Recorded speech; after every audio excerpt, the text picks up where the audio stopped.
究竟喺香港呢笪咁石屎嘅石屎森林當中，除咗車多、人多、廢氣多，究竟有冇一笪地方咧可以帶到俾你一個好唔香港嘅香港 ？Kenny 今日同大家嚟到呢個淺水灣，或者可以解決到你嘅心結。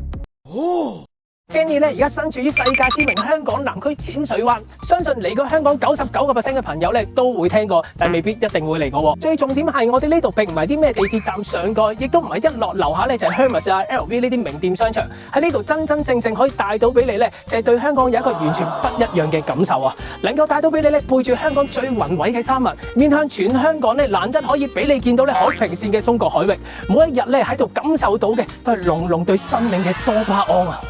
咁由呢個 TDS 打造為一港島南區富豪雲集、圈層非凡嘅淺水灣道125號3座嘅銳邊，擁有超過100年歷史見證嘅營客，淨係聽個名咧，你已經濃濃可以感受到嗰種濃濃情緒價值啊！而我哋整個項目咧，只有10隻手指都數得晒嘅6間4000尺，仲有獨立電梯大堂，由地面別墅轉移上到高空嘅複式單位組成嘅。而且住喺呢度，你每一日可以感受到嘅都係360度香港最引人入勝嘅山脈以及呢個海平線無盡嘅日落景觀啊！能夠同你生命重要嘅人喺度度過每一日咧，我相信呢一種生活咧，絕對係人生嘅巔峰啊！如果想要更加詳盡嘅資料，歡迎喺評論區或者後台俾個11 Kenny 會將所有資料極速送上。我的天哪！成日都講噶啦，一個獨立電梯大堂咧，絕對係我哋豪宅嘅最基本嘅標配啊！但係呢個咁宏偉嘅大堂，絕對係 Kenny 從事地產業咁耐以嚟咧，見過係最大嘅。再加埋佢獨特嘅設計，微微嘅陽光滲透住去我哋呢個獨立電梯大堂，整個感覺咧情緒感滿滿啊！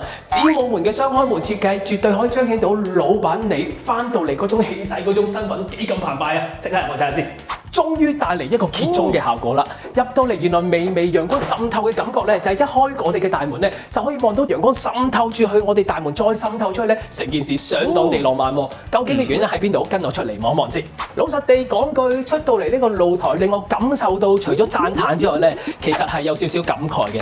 細心諗一諗，如果 Kenny 唔係從事地產嘅行業，有冇機會可以睇到啲咁靚咁巔峰嘅物業呢？出到嚟可能熒幕前嘅你未必感受到，但係 Kenny 身在此處，吸收到濃濃嘅氧氣、微微嘅海風，望住海天一色嘅感覺咧，哇！真係神也動容啊！遙望出一帶咧，我哋可以望到呢個春坎角啦、銀洲啦、南丫島啦、海洋公園啦、燙波灣遠線海天一色嘅感覺咧，仿如一幅名畫一樣啊！你會見到我哋整個客廳非常地誇張啊，超過430平方尺嘅面積空間當中咧 ，sofa 咧係圓形擺 ，Kenny 都係首次見到啊！雖則我哋冇齋電視，但係你每一日翻到嚟同你一家人望咗個咁靚如名畫般嘅景觀咧，已經係最好嘅娛樂啊！客廳對於個家庭嚟講當然緊要啦，但係我哋嘅飯